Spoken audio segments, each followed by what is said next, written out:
Hello नमस्कार दोस्तों, मेरा नाम रोहतास निमी है और आप सभी का स्वागत है हमारे यूट्यूब चैनल निमिज नेट प्रो पे। दोस्तों, कम्युनिकेशन क्लास 3 इस क्लास में हम जानेंगे इफेक्टिव क्लासरूम कम्युनिकेशन क्या है, कक्षा में प्रभावी संचार किस तरह से किया जाता है। दोस्तों, ये क्लास हमारे लिए बहुत ज़्यादा इम्पोर्टेंट होने वाली है क्योंकि इस क्लास में सबसे पहले हम थ्योरी करेंगे और उसके बाद में यूजीसी नेट में 2012 से लेके आज तक जो भी क्वेश्चन आए हैं 2023 तक, उस सभी क्वेश्चन हम करने वाले हैं। तो ये क्लास आप सभी के लिए बहुत ज़्यादा इम्पोर्टेंट होने वाली है। तो इस क्लास को आप पूरा देखना और ध्यान से देखना। जी, तो चलिए दोस्तों, अब हम बात करते हैं अपने टॉपिक पे और देखते हैं क्लासरूम कम्युनिकेशन के लिए हमें क्या चीज़ें ज़रूरी है। जब हम क्लासरूम कम्युनिकेशन कर रहे हैं तो एक टीचर के लिए काफ़ी चीज़ों पे ध्यान देना ज़रूरी होता है। उसके आसपास का वातावरण कैसा है, उसको समझना ज़रूरी है।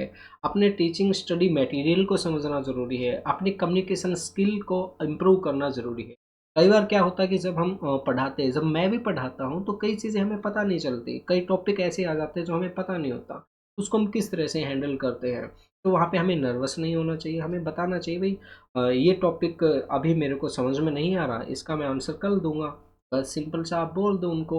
हम जो टीचर है, टीचर कोई भगवान नहीं है, टीचर भी आपके जैसे ही है, हमारे जैसे ही है। उन्हें भी कई चीज़ें नहीं आ सकती, तो कोई बड़ी बात नहीं है। बड़ी बात ये है कि आप उस सिचुएशन को किस तरह से हैंडल कर रहे। जी, तो काफ़ी तरह की चीज़ें होती है दोस्तों। कम्युनिकेशन संचार में कई चीज़ों का ध्यान रखना ज़रूरी। देखिए, कक्षा संचार में निम्न 4 सोपान होते हैं। क्या चीज़ें होती है? देखिए, सबसे पहले हम क्या होता है, शिक्षार्थियों में रुचि पैदा करना। देखिए, जब तक हम जो बच्चे हैं, बच्चों की रुचि पैदा नहीं करेंगे टीचिंग के अंदर, तब तक हम अच्छे से कम्युनिकेशन नहीं कर सकते। चाहे हमें कितनी भी अच्छी नॉलेज क्यों ना हो, कितना भी अच्छा स्टडी मटेरियल ना हो, वो हमारे लिए कोई ज़्यादा महत्वपूर्ण नहीं है, जब तक हम उनका इंटरेस्ट क्रिएट ना कर सकें।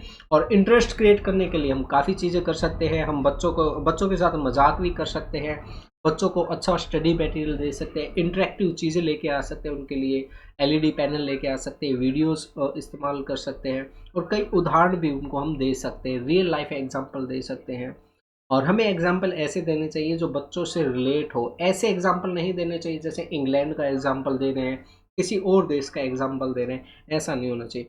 उन्हें लोकल एग्जाम्पल जब हम देंगे तो वो अपने आप को उससे रिलेट करके चलेंगे। तो काफ़ी तरह की चीज़ें होती हैं जिनको हमें ध्यान में रखना ज़रूरी है।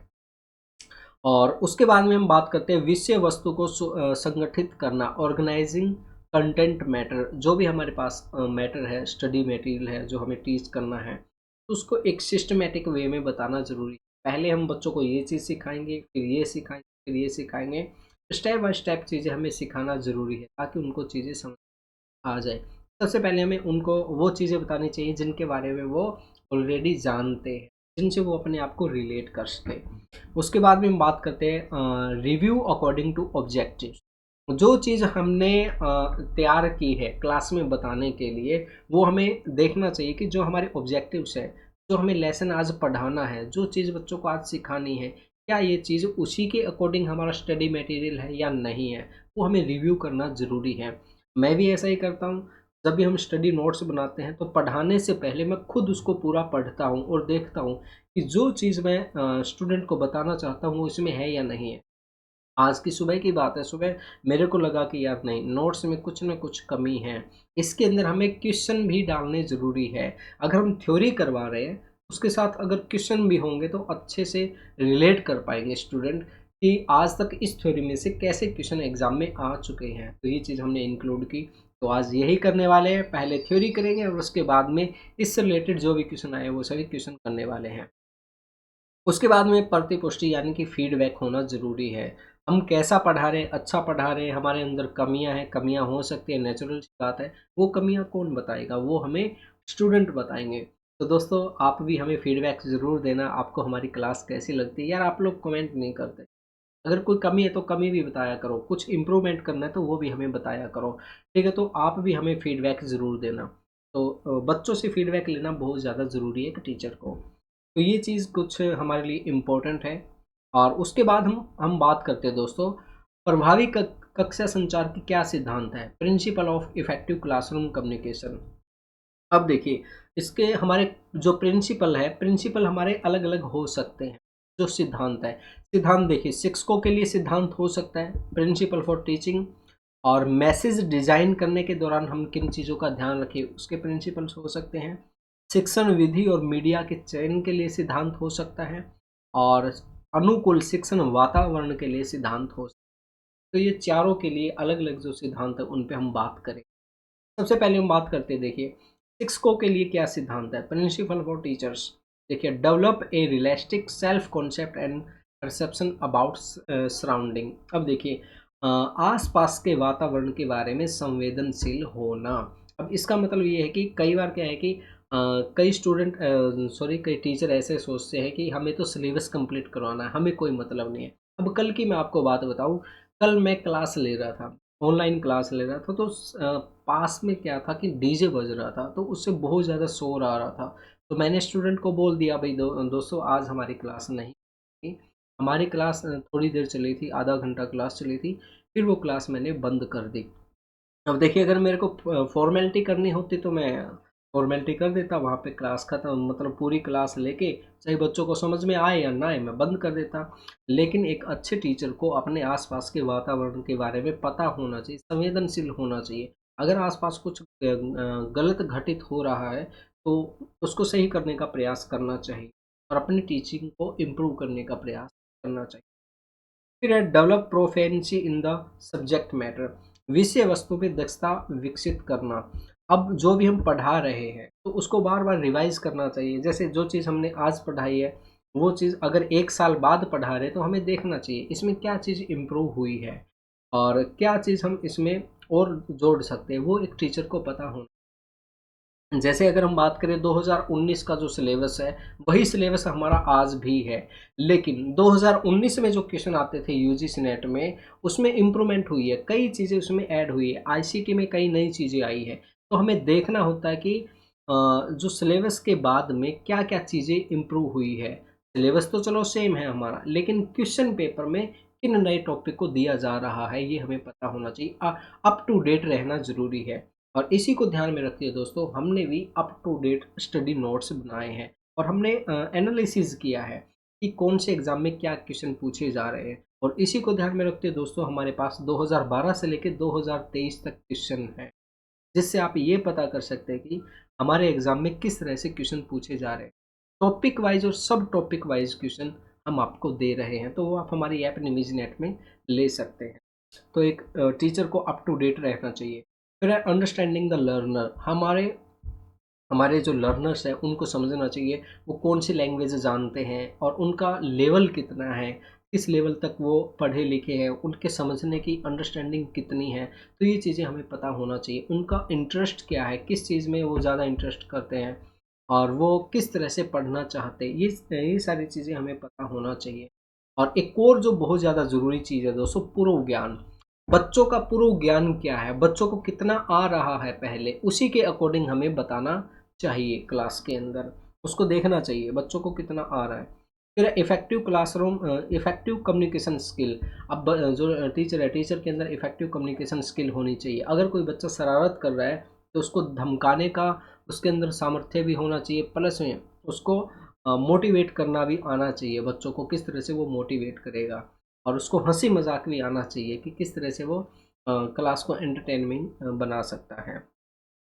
फिर है शिक्षा विज्ञान, शिक्षा विज्ञान के बारे में पता होना चाहिए। जैसे हम बीएड करते हैं, बीएड क्यों करते हैं, उसके अंदर हमें एक तरीका बताया जाता है कि किस तरह से हमें बच्चों को पढ़ाना होता है, वो सारी चीज़ें उसमें सिखाई जाती है।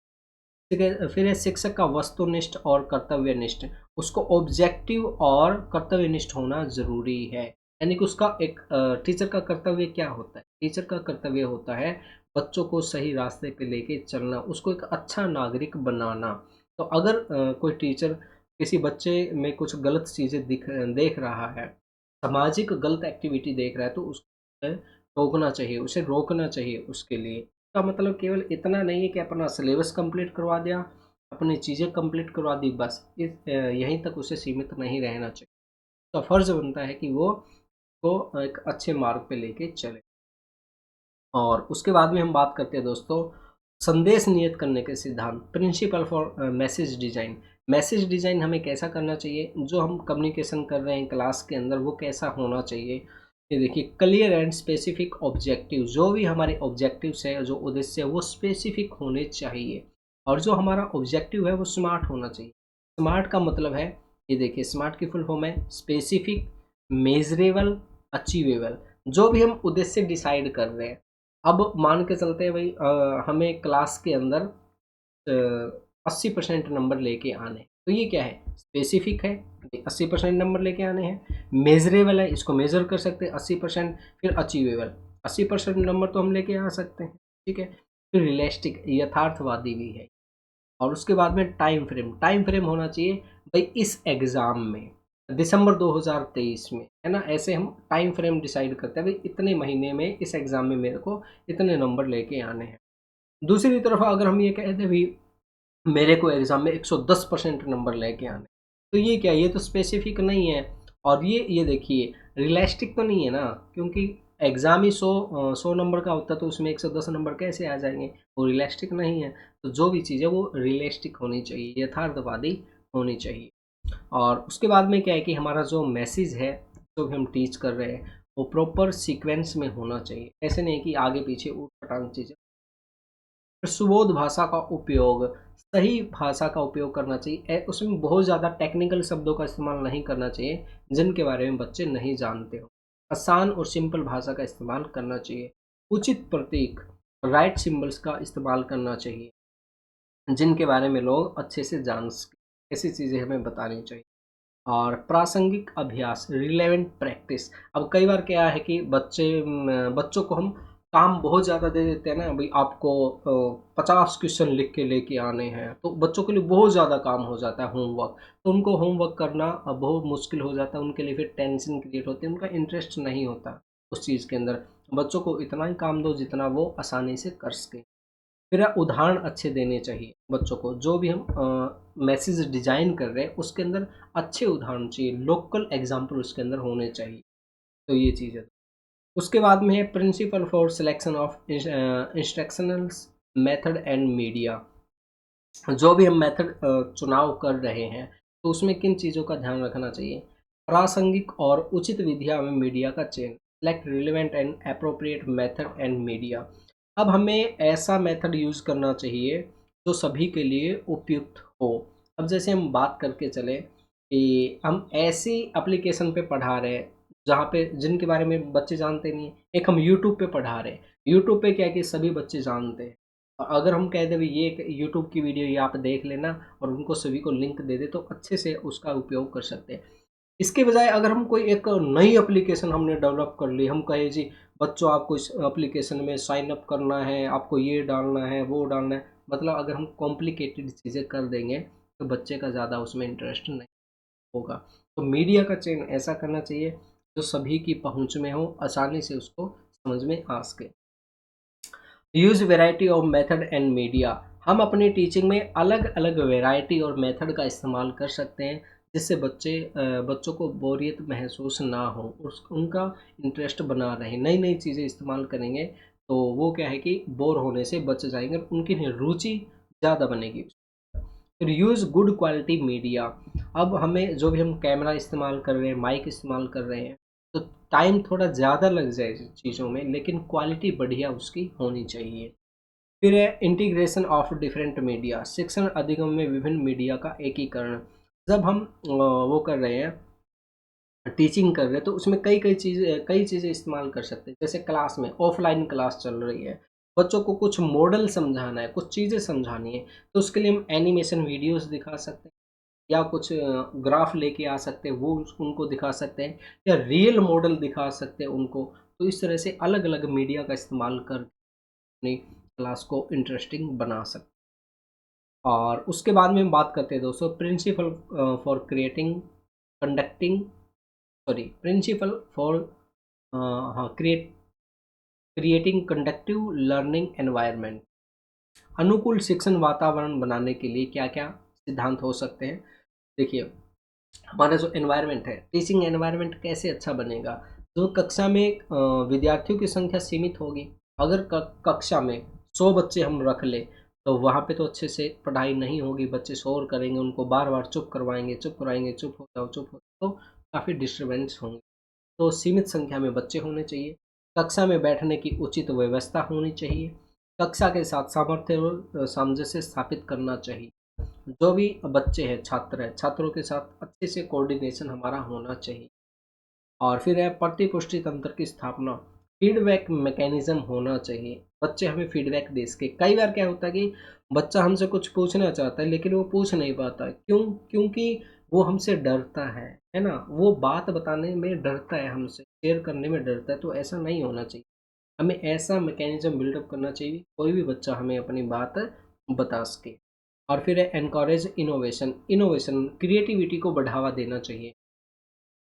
फिर है प्रोवाइड रेनफोर्समेंट, प्रबल प्रदान करना चाहिए। हमें क्या करना चाहिए कि बच्चों को पुरस्कार देने चाहिए, उनको मोटिवेट करना चाहिए। अगर कोई अच्छा काम कर रहा है तो उसको शाबाशी देनी चाहिए। तो ये सारी चीज़ें क्या है, हमें एक अच्छा एनवायरनमेंट प्रदान करती है क्लासरूम कम्युनिकेशन। जी, तो दोस्तों ये कुछ इम्पोर्टेंट थ्योरीज थी।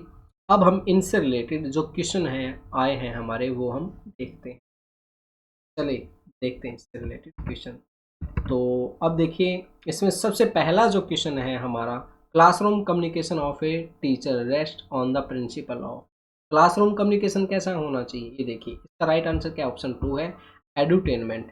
यानी कि ऐसा होना चाहिए उसके अंदर एजुकेशन भी हो और एंटरटेनमेंट भी हो, दोनों चीज़ों का समावेश उसमें होना चाहिए। ऐसा हमारा कम्युनिकेशन होना चाहिए क्लास के। उसके बाद में हम बात करते हैं, एक मिनट के बाद में है अगला हमारा, अरे ट्रायल नहीं लेना भाई। अब देखिए अगला है, ये देखिए dash is a important when a teacher communicate with his her student.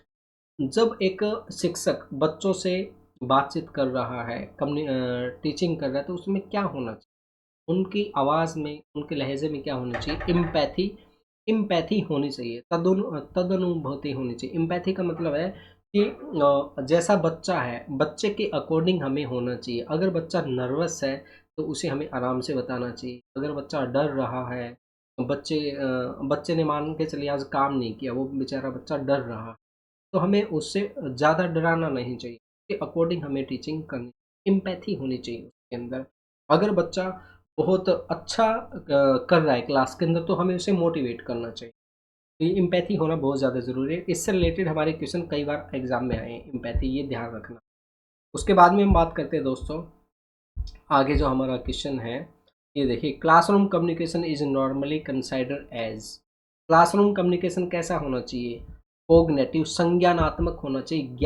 ज्ञान देने वाला हमारा क्लासरूम कम्युनिकेशन होना चाहिए, जिससे कुछ ना कुछ नॉलेज मिले, ऐसा हमारा कम्युनिकेशन होना चाहिए। उसके बाद में हम बात करते हैं दोस्तों, इसमें देखिए क्वेश्चन बहुत है बट जो इम्पोर्टेंट है वही मैं आपको करवा रहा हूँ।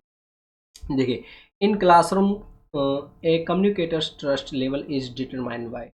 क्लास के अंदर जो बच्चे हमसे बातचीत कर रहे हैं, उसका विश्वास हम कैसे डिसाइड कर सकते हैं, उसका कॉन्फिडेंस कैसे डिसाइड कर सकते हैं, आई कांटेक्ट के ज़रिए डिसाइड कर सकते हैं।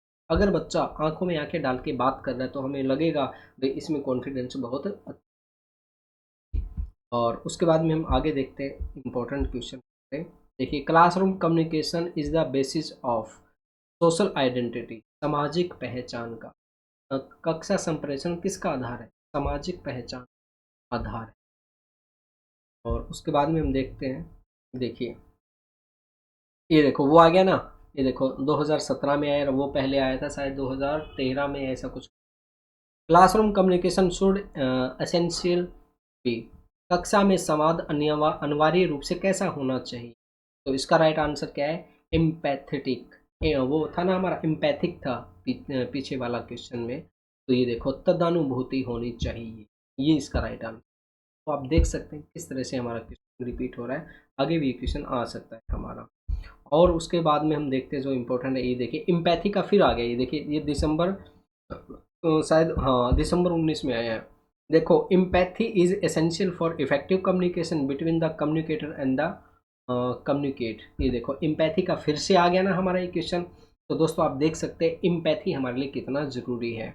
Empathy links the teacher and student, ये दोनों चीज़ें हमारी सही है। समानुभूति, समानुभूति का मतलब ये है कि जैसा बच्चे की फीलिंग है, जैसे बच्चा बिहेव कर रहा है, उसके अकॉर्डिंग हमें बनना। अगर बच्चा बार-बार शरारत कर रहा है, हमने हमने उसको बता दिया भाई तू मान जा बच्चे, मान जा, वो नहीं मान रहा तो फिर क्या है, उसकी कुटाई करनी चाहिए ना, है ना? तो ये चीज़ें हैं, तो बच्चे के अकॉर्डिंग हमें रिएक्ट करना ज़रूर, पहले हमें उसे समझाना चाहिए आराम। आगे हम देखते हैं दोस्तों, ये देखिए आगे हमारा cognitive domain of communication involve. अब देखो कोग्निटिव डोमेन के अंदर क्या होता है, कोग्निटिव के अंदर हमारी नॉलेज होती है। और आगे हम देखते हैं हमारे किस तरह से क्वेश्चन एग्जाम में आए हैं। ये देखिए, क्लासरूम कम्युनिकेशन कैसा होना चाहिए अपना, ये ऑप्शन सी इसका राइट आंसर है, ए और सी। ए के अंदर क्या है, गोल ओरिएंटेड होना चाहिए, और सी के अंदर है हमारा कोलैबोरेटिव होना चाहिए, सहयोगी होना चाहिए। यानी कि हमारा क्लासरूम कम्युनिकेशन कैसा होना चाहिए, जिससे हमारे उद्देश्य पूरे हो जाए, प्लस में कोलैबोरेटिव यानी कि बच्चे भी उसमें कोलैबोरेट करें, के अंदर एक दूसरे के साथ इंटरेक्ट करें। तो ये चीज़ है दोस्तों, इसमें बहुत से क्वेश्चन है। अब एक क्लास के अंदर सभी क्वेश्चन करवा पाना हमारे लिए काफ़ी मुश्किल होता है। ये देखिए, ये लेटेस्ट क्वेश्चन है, an effective communicative teacher will ensure. ये देखो, अब इफेक्टिव कम्युनिकेटिव टीचर टीचर क्या इंश्योर करता है, स्टूडेंट लर्निंग आउटकम, स्टूडेंट ने क्या सीखा है, इसी से हमें पता चलता है कि जो हमारा टीचर है वो कितना इफेक्टिव है। उसके बाद में हम बात करते हैं दोस्तों, इसमें काफ़ी क्वेश्चन है, ये देख सकते हैं आप। Successful communication with student will promote which of the following factors. अब सक्सेसफुल कम्युनिकेशन कर रहे हैं स्टूडेंट के साथ, तो वो क्या प्रमोट करता है। अब देखिए, इसका राइट आंसर है C D E, C D और ई। कोग्निटिव अप्रोच, कोग्निटिव के बारे में हम कई बार पढ़ चुके हैं। फिर पर्सनैलिटी डेवलपमेंट होती है स्टूडेंट की, कल्चरल एंड एस्थेटिक वैल्यूज़, बच्चों के अंदर सांस्कृतिक और सामाजिक वैल्यू विकसित होती है। ये है हम, जी, तो ये काफ़ी इंपॉर्टेंट क्वेश्चन है भाई, आप इन सभी को देख लेना, ठीक है। और ये देखिए, ये हमारा क्वेश्चन 2023 में भी आया है, लेटेस्ट क्वेश्चन आपको मैं दिखा रहा हूँ। Effective classroom communication is intended two marks learner acquire new. ये देखो, इफेक्टिव क्लासरूम कम्युनिकेशन से क्या होता है हमारा, तो राइट आंसर है A B C. A B C देखिए, नॉलेज, बिहेवियर और सॉफ्ट स्किल ये होना ज़रूरी है हमारे लिए इफेक्टिव क्लास। जी, दोस्तों आप देख सकते हैं किस तरह से हमारे एग्ज़ाम में क्वेश्चन आ रहे हैं। और दोस्तों, अगर आपको ये सभी क्वेश्चन चाहिए तो आप हमारी ऐप निमिज नेट ज़रूर डाउनलोड करना। उसमें आपको स्टडी नोट्स मिलेंगे, वीडियोस मिलेंगे, पेपर मिलेंगे, सारी चीज़ें उसमें आपको मिल जाएंगी। तो दोस्तों, मैं उम्मीद करता हूँ आज की आपको हमारी क्लास अच्छी लगी होगी। अगर क्लास अच्छी लगी तो इस क्लास को लाइक करना, कमेंट, शेयर करना। तो आज के लिए, अभी के लिए बस इतना है दोस्तों। Thank you very much. Bye bye दोस्तों, बाय बाय।